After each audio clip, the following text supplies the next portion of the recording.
This lampshade project is an afternoon DIY.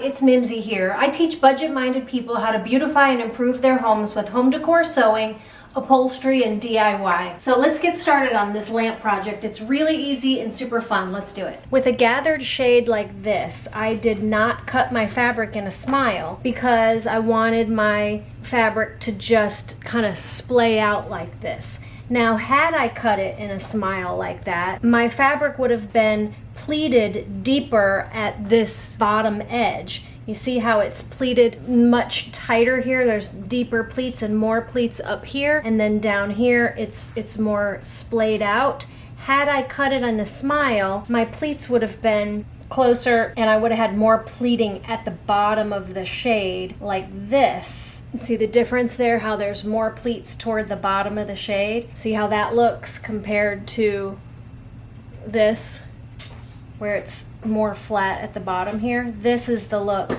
that you're gonna get if you just cut your fabric in a straight rectangle rather than doing the smile. When you're covering a lampshade, the fabric is cut like this in kind of a smile pattern so that it will wrap around the A-frame style shade, and then the trim has to be cut the same way.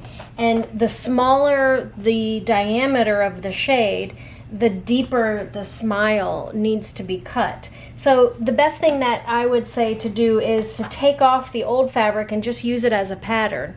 Otherwise, you can lay down your fabric and roll the lampshade on your fabric and trace the lampshade. And I have a separate video that shows how to do that, and I'll link to that video right here if you want to, if you don't have fabric to take off your shade, if you're just gonna go over your shade. That's one of the reasons why this is such an easy style of shade to do, because I'm just gonna cut it straight rectangle. So you'll wanna measure your shade.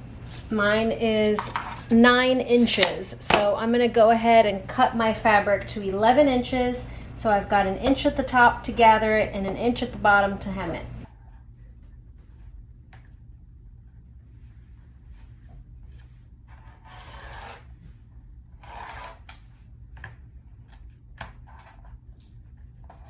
Rule of thumb is you want to, with a sheer fabric like this, you want to go 2.5 times fullness. So if my shade is 10 inches diameter, then I want it to be 25 inches of fabric. My shade is, I don't even know what, but I'm going to do two lengths like this. I'm going to seam together 2 lengths like this.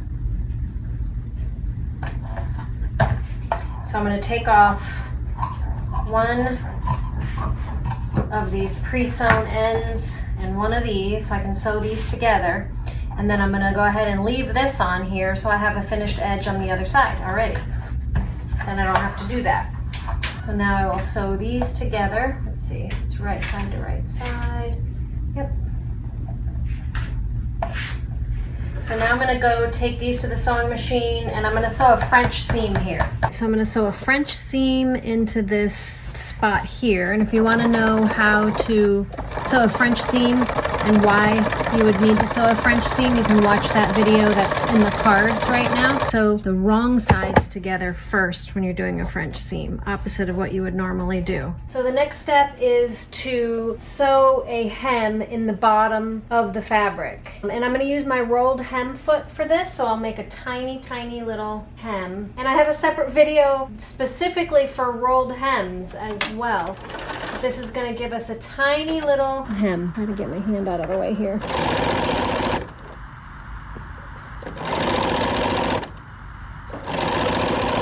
Okay, see what a beautiful little hem that is. Okay, so I've got my rolled hem in at the bottom, and I'll have to trim off some loose threads that stick out because this is a loose weave, but it's all hemmed. So I'm going to take this to my ironing board and I'm going to give this a good press while it is still flat, and then we'll come back and put our gathers in it. Now I've got this all pressed, and I'm going to go ahead and put a gather in the top of the fabric, the unhemmed side. And the way that I'm going to do that is I'm going to hold on to my top thread in order to put some tension on it. It will automatically, straight stitch though, it will automatically gather up my fabric.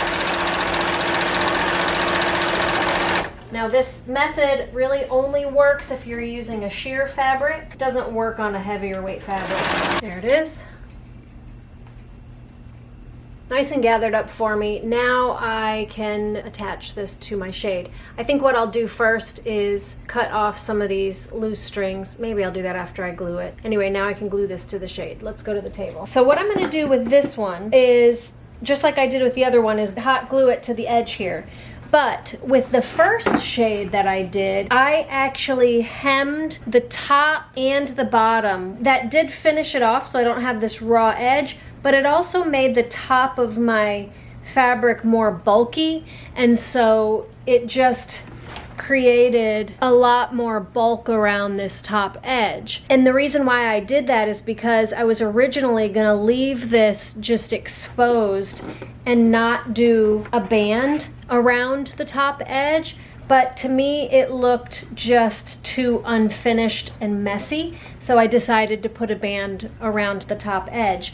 Now, had I made the header or this ruffle a taller ruffle, which I think I'm gonna do on my next go round, if I'd have made this ruffle a big tall ruffle, not a big tall, but maybe an inch wide ruffle to go around the top, then I think it would have been super darn cute. This one, I did not do the hem on the top, so I've got this raw fabric here. Once I get it glued onto the shade, then I'll trim that off and then we'll use the trim pieces. So let's start gluing this. Let me make sure that I'm on the correct side here.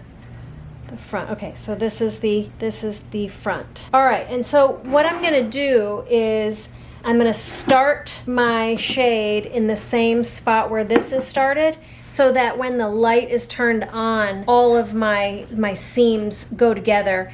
If you put it where this is like off, when the light's on, it'll shine through this and this will kind of faintly show through. So it's not so good that way.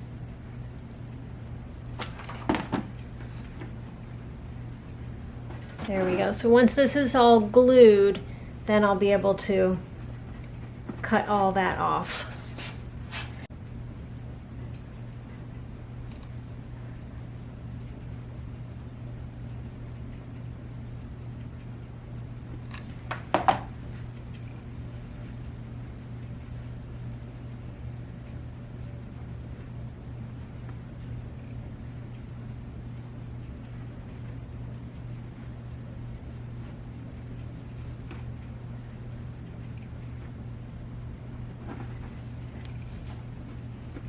And I'm just being careful to just glue kind of my stitch line down so that I can trim off all this fur. So now I'm trimming off all this, so I'm just going to gather up all the frayed edges and trim them off. And I'm even gonna trim off some of this fraying bits here. The next step is to glue the trim on. I put it up on the lamp base so that I'm looking at it, not down on it, because this is the angle that it's going to be viewed. So I want to make sure that I get the trim glued on properly at the proper height. So I'm going to start again at the seam. Oh, my glue is super hot. And so it's just running. Okay, I caught it. And what I'm gonna do is I'm gonna put the glue on my trim piece and not on the shade.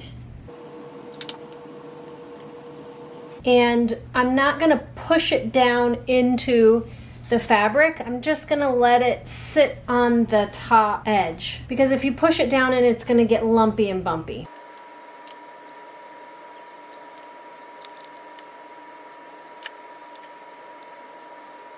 Takes a little bit of patience for just to let the glue dry, let it set up before moving on. And we're back to the beginning, and I did have to open up the end of this because it wasn't quite long enough, so.